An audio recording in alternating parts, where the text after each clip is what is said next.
항소 포기 후에 지금 남욱 변호사 측이 동결 재산을 풀어달라고 요청을 하면서 이 과연 동결된 재산이 해제될지 지금 이게 이목이 집중이 되고 있지 않습니까? 경찰 내부에서도 여러 의견이 나오고 있다고 그러는데 어떤 경우의 수가 있는지 물론 최준영 변호사께 여쭤볼게요. 저렇게 되면 진짜 못 받게 되는 건지 어떻게 해야 되는 겁니까? 뭐 달리 방법이 있습니까? 우리가 이렇게 가압류를 해서 본안 소송을 했는데 가압류에 있는 사람이 지면은 사정 변경이 있다고 해서 채무자가 가압류를 말소해 달라고 하면은 달리 방법이 없습니다. 네. 결국 이번 같은 경우에는 항소하지 않고 사실 이건 이해 충돌 방지법으로 해서 기소를 하면서 그걸로 추징 보전을 했는데 그것이 무죄가 나고 그에 대해서 항소를 포기했기 때문에 네. 달리 다툴 수 있는 방법이 없습니다.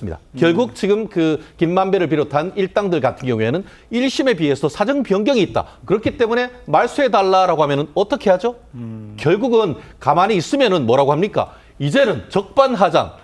거꾸로 국가 배상 청구를 하고 있다고 합니다. 아마 변호인들도 지금 말씀 제가 들은 바로는 대장동 관련된 세력들은 변호사만 60명이 넘는다고 합니다. 그 반면에 서울고등검찰청으로 간다고 하면은 이 사건을 담당할 검사가 딸랑 1명이고 그에 대해서 보충한다 하더라도 딸랑 2명밖에 안 된다고 합니다. 네. 검찰 같은 경우에는 방패만 하고 항소에서 창으로 하지 못하는 손발 다 묶어놓고 지금 공소 유지를 해야 되는데 앞에 공소유지도 25만 쪽 되는 거 하기 어려운데 이거에 대해서 대응할 시간이 있겠습니까? 알겠습니다. 그렇기 때문에 저는 뭐라고 생각을 하느냐.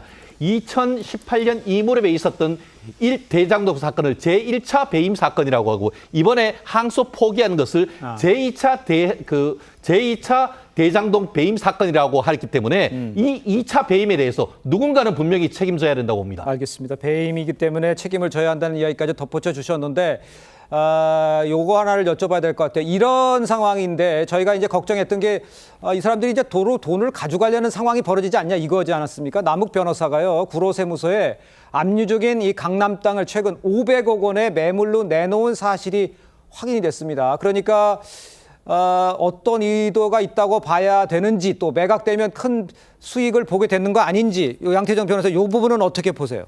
그러니까 뭐 당연히 저 피고인, 남욱 변호사 입장에서는 자신이 얻은 저런 불법적인 수익을 당연히 자기 개인 재산으로 만들고 싶겠죠. 그래서 저 추징 보전 해제 신청도 한 걸로 보이고요. 예. 그래서 근데 뭐 지금 해제 신청했다고 해서 바로 해제가 되는 건 아니지만, 그러니까 사실 근데 얼마 전에 사실 저 범죄 수익에 대해 원래 가져야 될 거는 피해자인 성남도시개발공사거든요. 그래서 성남도시개발공사가 저 추징 보전이 뭐 바로 해제를 해줄지, 만약 뭐 재판부가 해제하지 않을지는 아마 일단 검찰에서 의견도 내야 되고, 저 정도 사건은 아마 신문기를 열 겁니다. 그렇게 해서 결정이 나오기 전까지 저는 빨리 지금 뭐 가압류 신청을 했다는 최근 기사를 봤는데 피해자인 성남도시개발공사가 저거를 이제 저런 남욱 변호사나 저런 피고인들이 자기 개인 재산으로 환수하거나 반출하지 못하게 빨리 가압류 신청을 해서 가압류 결정이 나서 묶어둬야 한다고 생각을 합니다. 그러니까 그건 지금 하는데 잘 묶어놓고 있는 게 지금 풀리는 것 때문에 이제 그러니까 묶어놓은 걸 풀리기 전에 해야 된다는 거죠. 근데 지금 만약에 항소를 한다고 하면 저게 과연 풀리지 않았을까? 1심에서 추징금 제로가 나왔는데 그럼 검찰이 항소를 했어요. 그럼 그렇다고 해서 저 사람들이 추징보전 해제 신청을 안 했을까요? 법원에서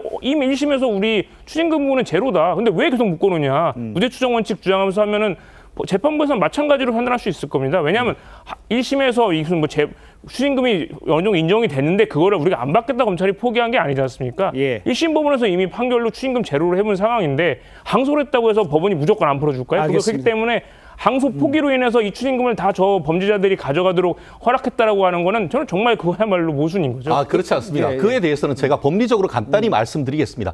이거에 대해서 항소를 하고 그에 대해서 이의를 제기하면은 항소에서 다투어야 될 필요성이 있다고 하면은 2심 법원이 풀어줄 리가 없습니다. 풀어줄 턱이 없습니다. 그건 다시기는 어려운 그렇기 때문에 부분이죠. 그런데 이 사건은 왜 문제가 되느냐? 아까 지금 지금 한동훈 전 법무부 장관과 조국 전 법무부 장관의 얘기에서 저는 같은 법무부 장관이었지만 실무를 아는 것과 모르는 사람의 차이가 이렇게 크다고 생각합니다.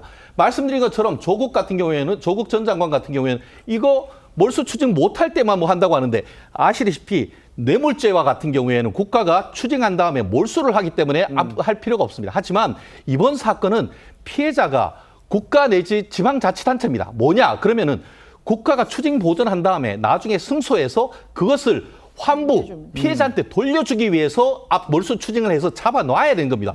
지금 항소를 한다고 해서 다 풀어주느냐가 아니고 항소를 하면은 이것을 풀어줄 리가 없는 것이고 이제는 왜 문제가 되느냐. 무죄가 확정됐기 때문에 알겠습니다. 추징 보전을 했던 법이 무죄가 확정됐으니까 안 풀어줄 방법이 없어진 것이죠. 알겠습니다. 그 내용에 대해서 조금 생각이 다르신 것 같은데 일단 무슨 말씀인지 이해를 하니까요. 일단 양쪽의 제가 의견을 1심에서 무죄 나와서 검찰 항소하지 않았, 그러니까 항소를 했다고 하더라도 그 마찬가지로 추징보전 회의 신청했는데 재판부가 보전에 대해 인정해준 예우가 있습니다. 그렇기 때문에 그거는 각 재판부의 알겠습니다. 결정에 따라 다르기 때문에 예. 단정지어서 맞기는 어렵습니다. 알겠습니다.